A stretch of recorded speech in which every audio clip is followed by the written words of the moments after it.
అన్నదాత సుఖీభవ ఇవ్వకుండా పోవడం కానీ వీటన్నిటి మీద నిరసన వ్యక్తం చేసి వెంటనే ప్రభుత్వ దృష్టికి తీసుకువెళ్ళడానికి ప్రతి ఆర్డీఓ కార్యాలయం ముందు నిరసన కార్యక్రమాన్ని నిర్వహించి ఆర్డీఓలకు వినతి పత్రం ఇవ్వాలి ఈ నెల 9వ తేదీ అని చెప్పి వైఎస్ఆర్ కాంగ్రెస్ పార్టీ ఈరోజు దానికి సంబంధించి ఒక నిర్ణయం తీసుకోవడం జరిగింది.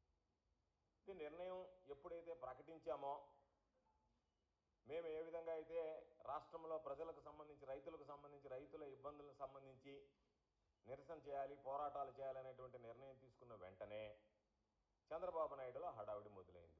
మామూలుగా చంద్రబాబు నాయుడు ప్రాధాన్యత ఏంటంటే ప్రజలకు అవసరమైనటువంటి పనులు గుర్తించి చేయడం కాదు. ప్రతిపక్షం ఏదైనా సరే గళం విప్పితే వెంటనే దాన్ని అణగదొక్కడానికి చేసేటువంటి ప్రయత్నమే చంద్రబాబు నాయుడికి ప్రాధాన్యత.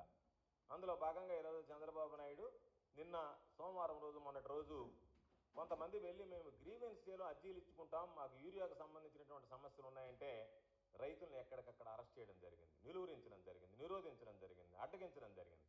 ఇప్పుడు లేనటువంటి పరిస్థితి.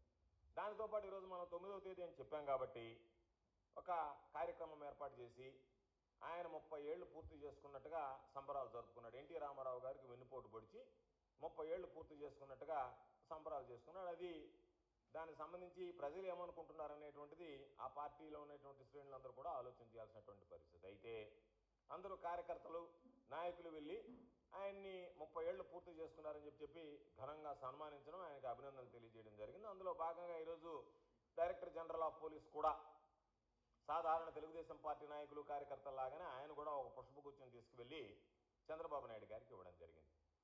దానిని ఆయన కోసం వచ్చినటువంటి అధికారులు, ఆయన కోసం వచ్చినటువంటి ప్రజాప్రతినిధులు వాళ్ళ దగ్గర ఒక కలరింగ్ ఇవ్వడానికి ఆయన డీజీపీని దగ్గర పెట్టుకుని ఏదో బ్లాక్ మార్కెట్లో పోయేటువంటి యూరియానంతా అడ్డుకట్ట వేయాలని, దానికోసం చర్యలు తీసుకోవాలని దాని మీద ఒక ప్రకటన విడుదల చేయడం జరిగింది. అంటే చంద్రబాబు నాయుడు ఏది చేసినా సరే ప్రకటనలకు పరిమితం కావడం తప్ప రైతు ప్రయోజనాలను ఆశించి కానీ రైతు ప్రయోజనాల గురించి ఆలోచన చేసేటువంటి పరిస్థితిలో లేకపోవడం, యూరియాకి సంబంధించి అనేక రకాలైనటువంటి ఇబ్బందులు పడుతుంటే దాని గురించి మాట్లాడకపోవడం, దాదాపుగా 3 నెలలుగా కుంభకర్ణుడి పాత్ర పోషిస్తున్నటువంటి ఈ రాష్ట్ర వ్యవసాయ శాఖ మంత్రి అచ్చెన్న నిన్నటి రోజు బయటకు వచ్చి హడావిడిగా ఒక ప్రెస్ మీట్ పెట్టాడు. దాంతోపాటు ఆయన ఒక ప్రెస్ నోట్ కూడా విడుదల చేయడం జరిగింది. అంటే ఈరోజు ప్రతి వాస్తవిక అంశం మీద, ఈ రాష్ట్రంలో జరిగేటువంటి పరిణామాల మీద ప్రజలు కానీ అనేక వర్గాలకు సంబంధించినటువంటి రైతులు కానీ నష్టపోతున్నటువంటి విధానాల మీద ఈరోజు ఏ రోజు వైఎస్ఆర్సీపీ పోరాటం చేయడానికి ప్రయత్నించినా, ప్రతిపక్షం గొంతు గళమిప్పడానికి ప్రయత్నం చేసినా దాన్ని డైవర్ట్ చేయడానికి ఏదో ఒక సిల్లీ గేమ్ అనేటువంటిది చంద్రబాబు నాయుడుకి అలవాటైపోయింది.